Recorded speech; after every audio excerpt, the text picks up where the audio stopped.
Hey everybody, welcome back to my basement workshop. We're going to do a flea market find segment tonight. This is actually November 26, 2019, so it's only a couple of days before Thanksgiving. And this is actually stuff that I picked up right at the end of October, October 31st to be exact. This was either a Craigslist or a marketplace listing of just machinist tools. Ended up going out to an auto repair shop about 45 minutes away from here, and meeting a gentleman who owned the repair shop and had explained to me that he had acquired this entire lot in exchange for some work that he had done for an individual on one of his vehicles. Unfortunately, a lot of the stuff is import stuff, but it's good, clean, usable stuff. There was some older stuff that was interesting to me. I haven't decided yet what I might keep of that. We'll go through it and we'll talk about it. I ended up buying the entire lot of stuff. It was quite a sizable lot, and ended up having to pay $400 for it. Not exactly short money. I think once you guys see everything that's here, I think you'll figure I probably, as usual, I did okay. The last thing I want to mention is we're up over 11,000 subscribers. I want to thank anybody who recently has subscribed. Well, I mean, anybody who subscribed, thanks, if I haven't already said so. But I'll try and throw some other videos in there with a little bit different content every once in a while. But if you are interested in these kind of tool find videos, specifically, especially when it comes to machinist tools, so if you like this kind of video, I'd appreciate it if you take a moment to hit the like button, and if you're not already a subscriber, please consider subscribing. Let's dive right in. So this next item up is a handy item. This is what's called a spin indexer, and what this is designed for use on the milling machine or the surface grinder, and mounts on, sits on the table, and it accepts 5C collets. So this actually comes out and it's got threads on it that accept the 5C collet. So we would use whatever size 5C collet we want to use to hold the round stock. And then what this allows us to do is this allows us to, by manipulating this pin in different holes, different combinations of holes, and using the numbers on the wheel here, we actually can make this work kind of like a dividing head. It's not as versatile as a dividing head by far. However, it is still a handy device to have. I have one of these already. This is actually like the third or fourth one of these that I've had go through my hands. I've seen these as phase 2. This one, I don't know who in particular makes it, but it's, they're proudly saying that it's spin index made in China, type PF70-5C. 5C meaning that it takes 5C collets. So PF70 is a model number. I don't know anything about it. I will say this, I don't know if this thing's ever been used. It's still got quite a bit of the oil on it from when they ship it, so that these things don't rust when they're coming over in the container. So I'm going to send this down the road. These aren't crazy expensive unless you're buying like a Hardinge made one, or I think I've had Uesa makes a nice one also. But something like this, an import, not tremendously expensive.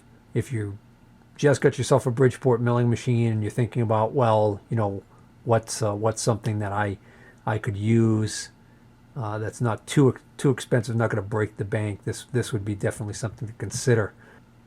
The step down from this would be the collet block that I had featured, collet block set, which is something I had featured in an earlier episode. And then this would be like a step up from that. Not as quick, but more versatile. And then I would say a step up from this would be I forgot what they call it, but it's a vertical horizontal fixture. So it does what this can do, but it's designed so that it can actually be flipped up vertically or horizontally. Tends to be a little bit more robust than this, tends to be a little bit more expensive.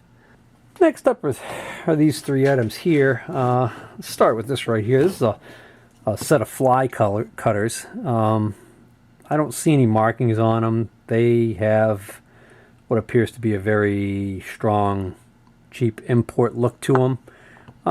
Probably going to sell these. I have a couple of fly cutters I generally find that I have a face mill that's large enough to do pretty much anything that I would end up doing with one of these fly cutters, except for maybe this big fella here. I don't know. But I've got, like I said, I've got a couple of fly cutters if I need to. I can always just use them. You know, if I went to sell those little individual fly cutters that I have, they're not super valuable. There's a little more value here, but still not a ton of money. But I'm sure I'll find somebody who can use this set, and we'll send it down the road. There's no markings on the wood block here. The only reason I mention that is because this one has the sticker on it from the CDCO company again. Made in China, high-speed steel, 4-flute end mill set. The biggest one here. These are all weld-on shank. These are all made in China, marked M2AL, China. This is 1.5 inches by 3/4, so it's a 3/4 inch shank, 1.5 inches diameter. Good sized end mill. Kind of a nice little set just to keep handy near the mill or on your bench. So this is going to be a set that I'm going to send down the road. And a transfer punch set. Again, probably a cheap no-name import. Can't find any markings on it anywhere to indicate who made it. Very interesting to me that this set would appear to be new unused except for the 1/4 inch transfer punch.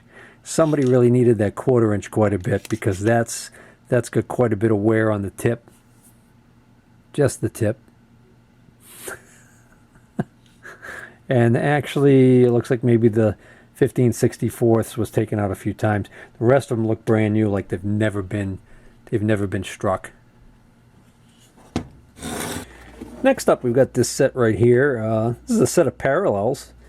It's 1/8 inch thin 10 pair MSC economy parallels. So that's probably an MSC part number right there by the looks of it. So this might still be in the MSC catalog for all I know.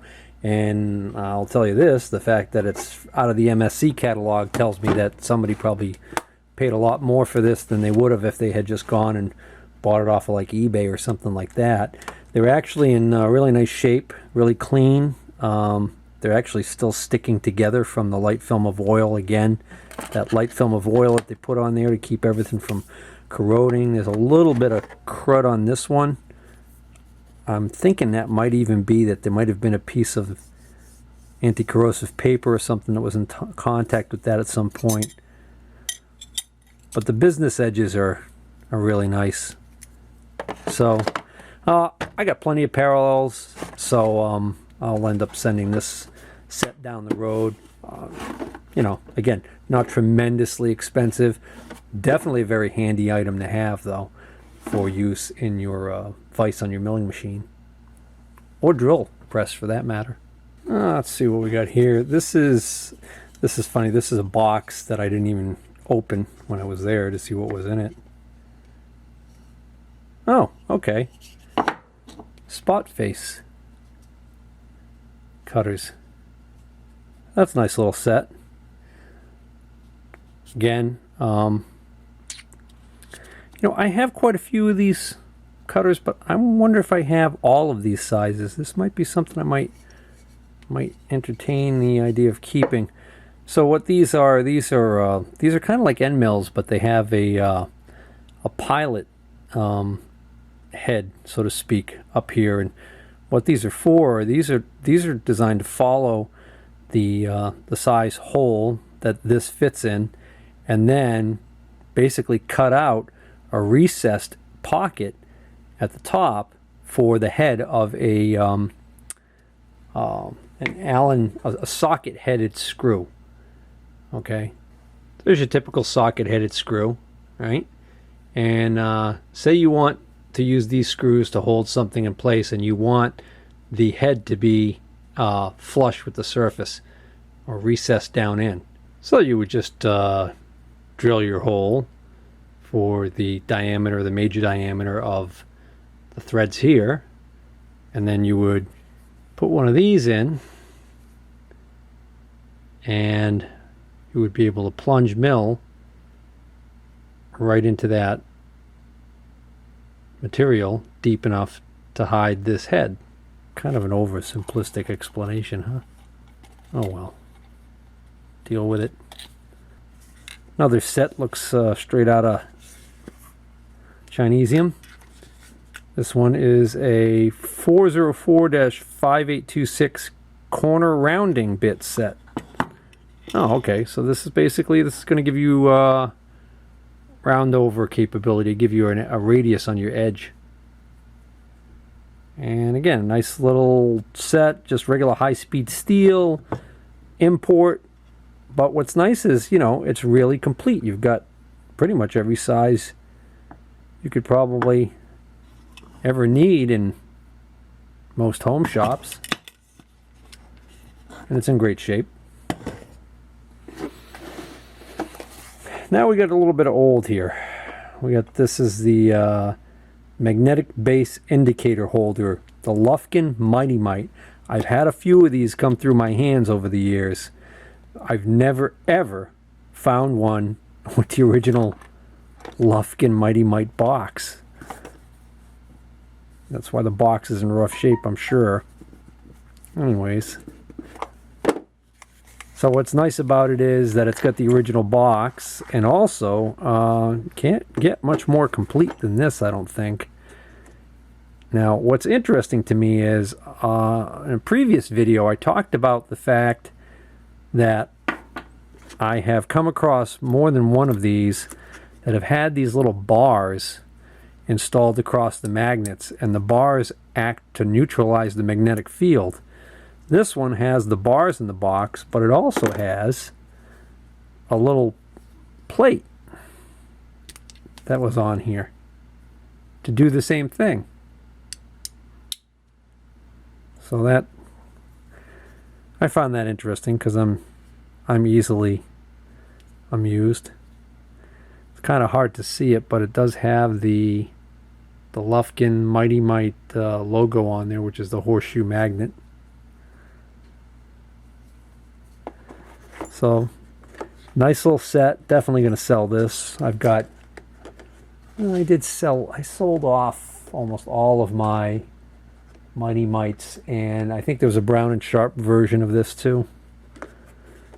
For some other brands that I've had over the years, the same little type of deal. Never had one with this many attachments though. An extension rod too. And oh yeah, okay, so that's to slide on a dovetail for an indicator. So that's a nice little set right there. It's gonna make somebody happy. I knew I saw MHC on something. So this is a micrometer set, MHC, 0 to 3 inch. Notice 0.0001. So this is a 10 thousandths resolution set. Again, it's MHC, so it's not super high quality, but I wouldn't say it's, you know, junk. The other thing it's got going for it is it appears to be practically brand new. And of course, it's got the mark of excellence right there, proudly displaying the Made in China label. He said sarcastically. But hey, you know, if you're just starting out, or if you're just a weekend warrior type like myself, I could live with these. And they've got the vernier on them, so you can read to the 10 thousandths resolution with these, so to speak. I do not... Yeah, these are carbide face too. So, hey, you know, what the heck? What do you want for what I'm going to sell these for, huh? You give somebody a hell of a deal. I think that's an I think that's an MSC part number on there. Well, anyways, so decent set, right? Let's see what else we got here. I'll get to that in a minute. That box opened up on me. This is heavy. Little wooden box. Oh yeah, okay, yeah. This was one of the. All right, so now here's something I was a little more happy about scoring. This is a Helios planar gauge. I have a Lufkin now. I've sold several Sterretts. You guys are probably wondering, why would you sell the Starrett and keep the Lufkin? Well, because I don't need to use one of these that often. Often. Often. Oh my goodness. Anyways, so for those of you who don't know, Helios is actually a decent brand. It's a German brand. My first pair of dial calipers that I ever owned were a used pair of Helios dial calipers that I bought, and I actually ended up selling those, and the person who bought them was very happy with them. But it's got the little bubble level there. So this, I don't know, I might send the Lufkin down the road. So the reason why I kept the Lufkin and sold the Starrett was because the Starretts have such a premium value because of the fact that, you know, I've sold Starretts like this easily for $45. You know, if it's got a case like this. This, because of the Helios name, even though it's a good quality product, probably wouldn't bring that much. I don't know. We'll check. And I know the Lufkin without the case definitely doesn't bring a lot, but it's a very clean looking Lufkin, and it's got, you know, it's got everything I would need. But that's one of the better items. Not you know, not gangbusters. Again, here's the CDCO Machinery Company. And this is, oh, okay, this is another gauge pin set, but this is the really little suckers. So this is 11 thousandths up to 60 thousandths. And again, what I like is that it's complete. So it's a nice little complete set. I already have a small set of these in a wood case, also import. So I'll just check for redundancies and probably send that down the road. This has got to be old, right? Distributed by the Harbor Tool Supply Company, 14 Brookline Ave, Boston, Massachusetts. Well, it can't be tremendously old because it doesn't have one of those really old phone numbers. It's got the 10-digit phone number. Using 617 for the Boston area code. There was a time when all of Boston was 617. I think there was a time when this area was 617. They added 508. Anyways, what we have in here is a nice little indicator. Now, those of you who know indicators might recognize this as looking just like a last word, a Starrett last word. And what this is this is an indicator made by, it's badged Alina, okay, but this is actually made in Switzerland. This is actually a very nicely made indicator. This is actually considered by many in the know to be a superior product to the Starrett last word. See, Switzerland. I have an Alina indicator, a different style than this.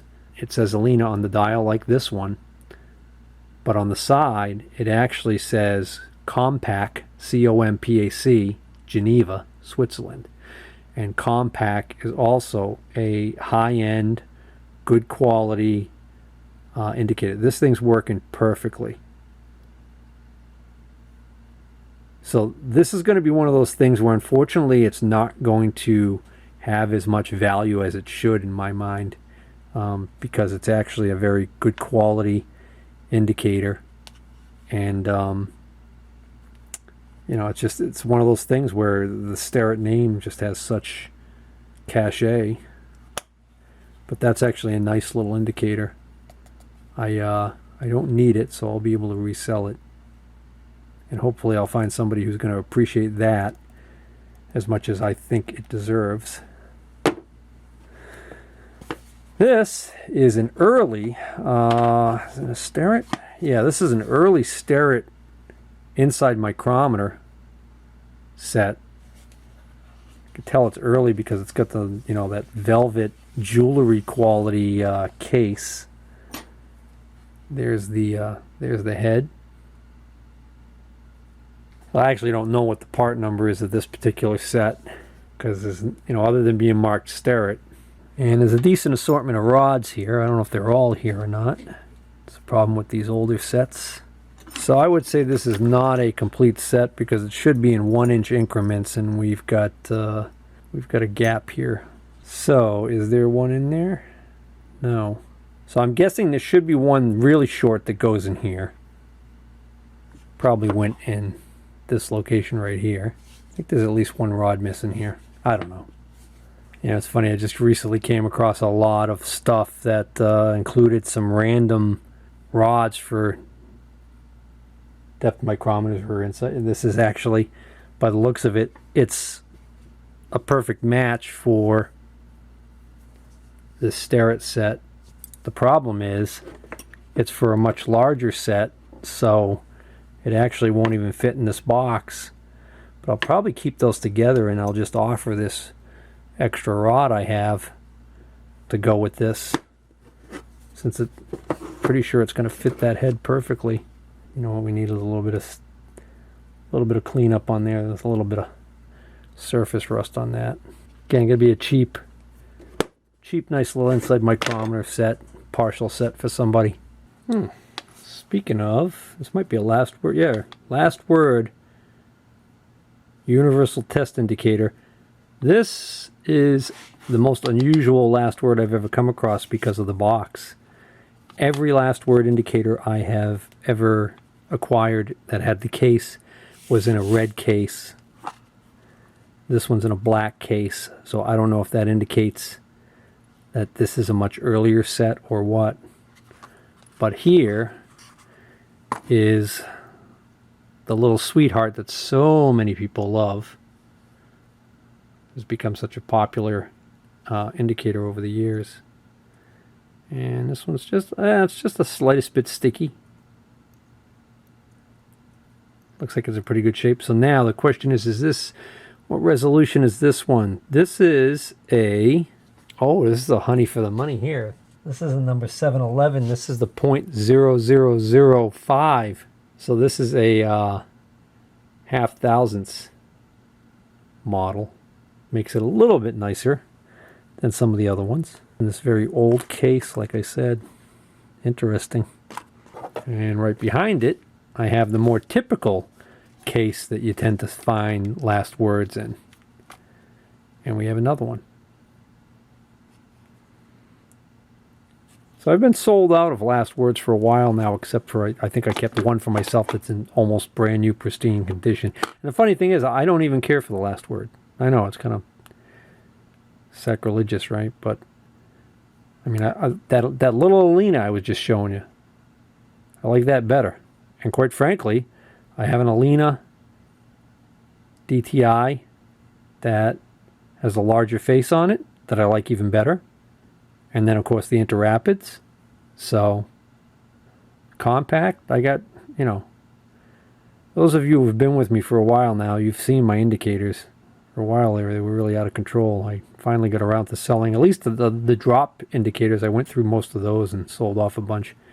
DTIs, I'm still pretty lousy with. Got a ton of them. So, this is also a half thousandths indicator. 2 for 2 on those. All right. I like that. Also, a nice assortment here of the accessories. The same accessory I just showed you in the other box, but this also has the little bar that screws onto. You can take this top piece off, okay? And then what's often missing and is not missing on that other set, hopefully it's in here on this one, is the little plug that if you want to take this off, you can take that off and you can actually put a little plug in there. So that's kind of neat. It's a nice little set. Next item is this Skoll centering scope. Box hinges are broken. But this is definitely something I think I'm going to end up keeping. There's some rudimentary instructions here for how to use this thing. So there's a procedure for centering the thing, but basically how this works is you actually put this in a collet on the milling machine and you look down this eyepiece and there's a crosshair inside there, and you put that crosshair over the layout mark that you want to, say, drill your hole on. Then what you do is you remove this from the collet and you install your drill bit. So I don't know how well this would work. I'm wondering about slight variations in collets and things like that, because the odds that you're going to put this into a collet that is for this size shank right here. But let's say you're going to now change that collet out to another size for the drill bit that you intend to use. Well, I'm wondering if a variation in the collet's going to cause an issue. So I'd be interested to actually test that theory out and see how well something like that works. I know that some of these can be pretty pricey. I don't know how much this is worth because I'm not familiar with this company. Skoll. That's an interesting little device. I'm wondering if you can also use this to pick up the edge, sort of like an edge finder. You pick up the edge of the part you're going to mill, and once you know that you have the center line of the spindle of the milling machine directly over the edge of the part you're going to mill, then you can, if you've got a DRO, it makes it real simple. You can just back off half the diameter of whatever your cutter is that you're going to use, and then theoretically that should put the edge of your cutter right at the edge of the material. Take care. Take care. What am I saying take care for? We're not leaving. So I guess what I'm saying is, if you're not already what I'm trying to say, God, all right, cut that too.